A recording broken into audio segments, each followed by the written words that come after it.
भाजपा दलित विरोधी है। मैंने आपको पहली बार में बताया था कि 12,000 कर्मचारी इन्होंने पक्के नहीं करे, वो दलित कर्मचारी हैं। 14 पार्षद इन्होंने वो कम कर दिए जो दलित समाज के अंदर जाके आवाज उठाते और साथ में अपने क्षेत्र की आवाज उठाते। भाजपा अपने बड़ी प्रिंसिपल्स पे आइडियलिज्म में अपने आप को कहती कि नहीं, हम तो सत्ता का भोगने आए, हम तो काम करने के लिए आए। तो आईवीपी की बीजेपी के साथ सेटिंग नहीं, कांग्रेस के साथ भी सेटिंग है और कांग्रेस की बीजेपी के साथ भी सेटिंग है। तो यहाँ तो सारे मिलकर काम कर रहे हैं। लेकिन ये 21 मेंबरी के अंदर जो आप 14 दलितों का अधिकार छीन गए अपने सत्ता के नशे में, सिर्फ सत्ता का लोभ लेने के लिए, जो 14 दलितों का आपने अधिकार छीन लिया, उसका जवाब कौन देगा? सुर्खियों में रहने के लिए आप बेगा सफाई अभियान चलाते हो। राजा इकबाल सिंह जी सड़क पे खड़े होकर बस यूं वो शाहरुख खान की तरह बस फोटो खिंचवा लेते हो, जहाँ पे सफाई दिखती है सर ऐसे खड़े होकर बस हाथ फैला के आप फोटो खिंचाते हो। मैसेज दिखाओ जो राजा इकबाल सिंह जी की तरफ से गया है।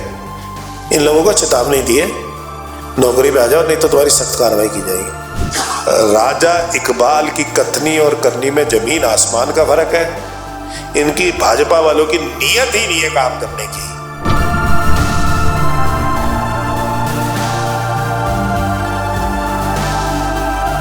नमस्कार, बहुत स्वागत है आपका दैनिक डिजिटल लाइव में। मैं आपके साथ अभिषेक। हमारे साथ बातचीत करने के लिए अंकुश नारंग है, नेता प्रतिपक्ष एमसीडी में। सर, आज फिर से आपने आरोप लगाया है कि भाजपा जो है दलित विरोधी पार्टी है, तो ऐसा क्यों? भाजपा दलित विरोधी है।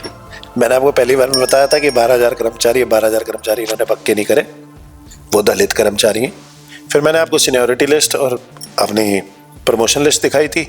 उसके अंदर पहला पॉइंट था रिटायर्ड एज ऑन 30/6/2025 और आगे लिखा होता है SC। पहला नंबर ही था। 10वां नंबर था रिटायर्ड एज ऑन 30/6/2025, आगे लिखा होता है SC। कौन रिटायर हुआ यार? आप रिटायर हुए, मैं रिटायर हुआ, डायरेक्टर साहब रिटायर हुए, कौन रिटायर हुआ? कहा था। फिर मैंने आपको 14 केसेस वैसे भी दिखाए थे जिसके अंदर दलित लोगों के अधिकारों का हनन था, वहां पे प्रमोशन लिस्ट के अंदर नहीं लिया गया था। आज जब 1 तारीख को लिस्ट आई, एक कि लिस्ट के अंदर ये था कि नॉमिनेशंस होनी है और नॉमिनेशंस कमेटी की, तो इनका एक नोटिस आ गया राजा इकबाल सिंह का। राजा इकबाल सिंह के नोटिस में उन्होंने कहा कि भाई ये अभी कमेटी का नॉमिनेशन नहीं होगा। हमें लगा, पता नहीं, बड़ी रुचि थी हमें कि क्यों कमेटी का नॉमिनेशन नहीं कर रहे, कैसे क्यों कर रहे हैं, ऐसा क्यों है। लेकिन 10 तारीख को हाउस में प्रस्ताव आता है, जिस प्रस्ताव के अंदर, ये रहा प्रस्ताव आपके सामने, ये प्रस्ताव लिखा हुआ। इस प्रस्ताव के अंदर साफ साफ लिखा हुआ है कि जो एडहॉक कमेटी है, यानी कि शेड्यूल कास्ट की कमेटी है, उसको 35 मेंबरी से कम करके 21 मेंबर का बनाया जा रहा है। अभी 21 मेंबर क्यों बनाया गया? 35 मेंबर इतने सालों से चली आ रही थी, तो 21 मेंबर क्यों बनाया? ये 21 मेंबर इसलिए बनाया गया, 2022 में चुनाव हुआ था एमसीडी का, टोटल 42 सीटें थी। 42 सीटों में से 6 सीटें बीजेपी को मिली, 36 सीटें आम आदमी पार्टी को मिली। आम आदमी पार्टी के सारे पार्षद दलित समाज ने पहले ही दरकिनार कर दिया भाजपा को, तो आम आदमी पार्टी के पार्षद जीत गए। इसलिए भाजपा अब दलितों को दरकिनार कर रही है। भाजपा ने अपना बदला इस तरीके से लिया क्योंकि अब इनके पास 6 पार्षद थे, इन्होंने 3 पार्षद हमारे यहाँ से वो करे लिए, तो जिस भी तरीके से लिए गए हमारे यहाँ से, लेकिन 9 पार्षद हुए।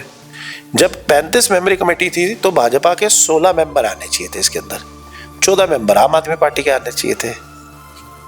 अब 16 मेंबर तो इनके पास है नहीं, इनके पास तो रहे 9, और 9 कैसे एडजस्ट होते हैं? 21 मेंबरी कमेटी में 9 इनके बनते हैं, 7 हमारे बनते हैं, तो इसलिए इन्होंने 21 मेंबरी कमेटी बना दी, लेकिन ताकि आपके कम हो जाए,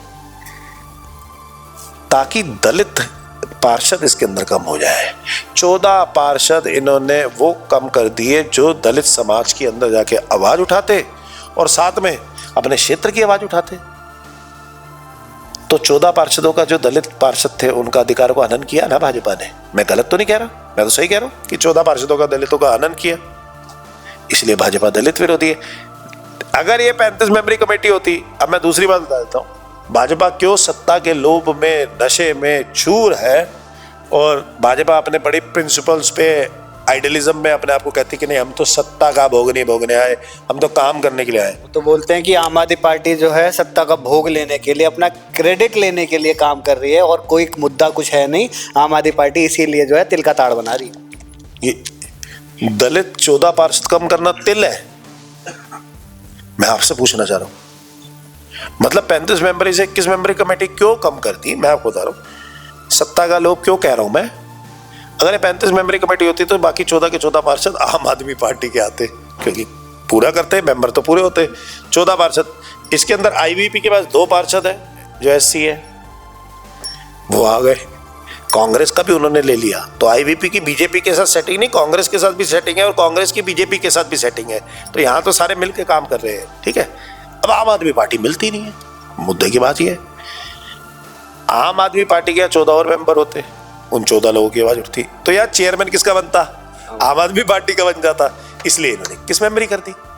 लेकिन ये 21 मेंबरी के अंदर जो आप 14 दलितों का अधिकार छीन गए अपने सत्ता के नशे में, सिर्फ सत्ता का लोभ लेने के लिए, जो 14 दलितों का आपने अधिकार छीन लिया, उसका जवाब कौन देगा? भाजपा देगी।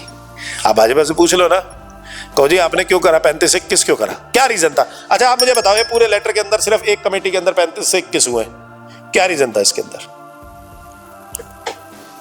यह सभा सभी संकल्प करती है कि अनुसूचित जाति का कल्याण तथा कोटे का कार्यवाहन समिति के सदस्य की संख्या 21 की जाए। आपके सामने है, मैंने तो संकल्प नहीं लिया, ये हमारे पार्षदों ने तो संकल्प नहीं लिया। आप भाजपा के दलित पार्षद से पूछो क्या ये सही है, क्या ठीक है करना? सिर्फ चेयरमैन बनाने के चक्कर में, अपने चेयरमैन बनाने के चक्कर में आपने उन 14 दलितों का अधिकार छीन लिया जो इस साल 14 आते, अगले साल दूसरे 14 आते। ऐसे करके आपने कई दलित पार्षदों का अधिकार छीन लिया, हनन कर लिया, जो अपने क्षेत्र की आवाज उठाने वाले थे और अपने दलित समाज की आवाज उठाने वाले थे। अभी तो इसलिए भाजपा दलित विरोधी है। अच्छा चलिए, अभी आप आवाज़ उठाने की बात कर रहे हैं। कुछ समय पहले आपने भी एक आवाज़ उठाई थी जिसमें सेंट्रल जोन की जो है सफाइयाँ नहीं हो रही थी। इस करके जो है आपने जो मेयर साहब का ऑफिस है उसके बाहर कूड़ा फैलाया, तो उस पर क्या कुछ कार्रवाई हुई? देखिए, मैंने इससे पहले इनकी चर्चा भी करी थी। मैंने आपको उस दिन भी लेटर दिखाया था कि मैंने 4 जून को एक लेटर लिखा था। 4 जून को जो लेटर लिखा था, वो 4 जून को लेटर ये था कि सारे काउंसलर्स को मिलवाया था अपने सेंट्रल जोन के, और ये कहा था कि भाई अपना वो कर दो, सेंट्रल जोन में काम करवा दो। लेकिन इन्होंने काम नहीं किया। मैंने हाउस में आवाज उठाया, मेरे को कहा गया था, आश्वासन दिया गया था मेयर साहब की तरफ से, बता देना राजा इकबाल सिंह 2 दिन के अंदर करवा देंगे। करवाया नहीं था मेमोरेंडम देने के बाद भी। फिर उसके बाद मैंने हाउस में उठाया तो इन्होंने कहा स्टैंडिंग कमेटी पे चला जाएगा, स्टैंडिंग कमेटी बन गई है, स्टैंडिंग कमेटी पे आ जाएगा। पहली स्टैंडिंग कमेटी की मीटिंग हुई, आप एजेंडा चेक कर लो, सेंट्रल जोन का मुद्दा नहीं आया उसके अंदर। मैंने वहां भी आवाज उठाई, मिनट चेक कर लो, मैंने आवाज उठाई वहां भी कि सेंट्रल जोन का सफाई व्यवस्था बड़ी वो हो रखी है, खराब हो रखी है, उसे दुरुस्त कराने के लिए आपको तुरंत प्रभाव से एजेंसी लानी चाहिए, कंसेशनरी लाना चाहिए। वहां भी नहीं आया। जब कूड़ा फेंका 3 जुलाई को, 4 जून से 3 जुलाई देना 1 महीना तो मेयर को कम नहीं है ना कि आप सफाई व्यवस्था दुरुस्त कर दो। आप तो मेगा सफाई अभियान चलाते हो ना, सुर्खियों में रहने के लिए आप मेगा सफाई अभियान चलाते हो। राजा इकबाल सिंह जी सड़क पे खड़े होकर बस यूं वो शाहरुख खान की तरह बस फोटो खिंचवा लेते हो, फोटो खिंचवा लेते हो, जहां पे सफाई दिखती है ऐसे खड़े होकर बस हाथ फैला के आप फोटो खिंचाते हो। सेंट्रल जोन की सफाई कौन करवाएगा? साउथ जोन की सफाई कौन करवाएगा? वेस्ट जोन की कौन सफाई कराएगा? अपने यहाँ बिलसवा का तुमने वो बनवा दिया, पहाड़ बनवा दिया। बिलसवा जैसा पहाड़, आपको पता है मजलिस पार्क में इनका एक पहाड़ बन रहा है, मेरे से फोटोग्राफ ले लेना।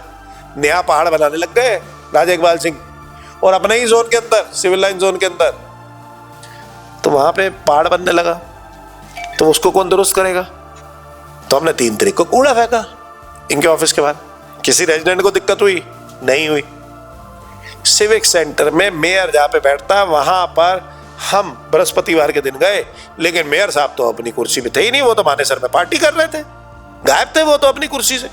उन्हीं के अटेंडेंट ने बता दिया, उन्हीं के पीए ने बता दिया कि वो तो मानेसर में है और पार्टी कर रहे हैं जी। अब वो पार्टी करते हुए मानेसर के अंदर थे। जब उनको लगा कि भाई ये मुद्दा तो सर के ऊपर से पार हो गया, अब तो कुछ करना पड़ेगा। अब 10 तारीख को वो एजेंडा के अंदर आ जाता है, 3 तारीख को किया, 10 तारीख को एजेंडा में आ जाता है। अब स्टैंडिंग कमेटी का आ गई, तो स्टैंडिंग कमेटी में पास कराने वाले वो करवा रहे। तो सफाई हो रही है? अब शर्म आनी चाहिए राजा इकबाल सिंह को। मैं आपको बताता हूं क्यों। जब राजा इकबाल सिंह एक प्राइवेट बिल्डर का bill, asteroid shelters private limited का बिल ला सकते हैं और उसके सामने से ढलाओ और उसकी रिक्वेस्ट मान सकते हैं, जबकि कमिश्नर साहब कहते हैं कि इससे पहले ऐसा कोई प्रस्ताव नहीं आया, कभी कुछ नहीं हुआ, अगर ऐसा आया तो आगे भी यही होगा और इसमें सिर्फ इसकी रियल एस्टेट की वैल्यू बढ़ेगी, वो प्राइवेट बिल लेके आके आप टेबल पे करवा के प्रस्ताव ला के पास करवा सकते हो, तो शर्म आनी चाहिए। आप 12,000 कर्मचारी का नहीं ला सकते, आप ये जो डीवीसी एमटीएस खड़े इनके कर्मचारी के नहीं ला सकते, आप लेफ्ट आउट केसेस का नहीं ला सकते, आप डेथ केसेस का नहीं ला सकते, आप कंपैशनेट ग्राउंड का नहीं ला सकते, आप इन सब लोगों के केसेस को नहीं ला सकते वहां पे। आप लाओ ना, विपक्ष साथ में खड़े होके साथ में पास करेगा सारे मुद्दों को। लेकिन राजा इकबाल की कथनी और करनी में जमीन आसमान का फर्क है। इनकी भाजपा वालों की नीयत ही नहीं है काम करने की, लेकिन अब विपक्ष में बड़ा मजबूत विपक्ष बैठा हुआ है और विपक्ष अपनी भूमिका अदा करेगा और सकारात्मक काम करवाएगा। जाते जाते एक आखिरी सवाल और लेना चाहूँगा। अभी बाहर से आप अंदर आए होंगे या फिर बाहर गए होंगे, तो एमटीएस के तमाम लोग वहाँ पर बैठे हुए हैं, प्रदर्शन कर रहे हैं, तो उनकी भी आवाज़ उठाते हुए नजर आएंगे आप? मैं गया था उनके आंदोलन में, उनकी 3 आवाजें, तीनों की तीनों आवाजें बात ठीक है। एक, उनकी सैलरी की क्वालिटी होनी चाहिए, यानी कि बराबरी होनी चाहिए सबकी, 5 स्केल की अलग अलग उनको तनख्वाह मिल रही है तो वो बराबरी होनी चाहिए। दूसरा, उन्होंने ये मुद्दा उठाया है कि जो उनके मेडिकल बेनिफिट्स हैं या कोई अर्न लीव है, लीव से, मेडिकल लीव से, वो उनको मिलनी चाहिए। तीसरा, उन्होंने मुद्दा ये उठाया कि अगर किसी की डेथ हो जाती है ड्यूटी पे तो उसके परिवार वालों को वो करना चाहिए। क्या गलत है इसमें?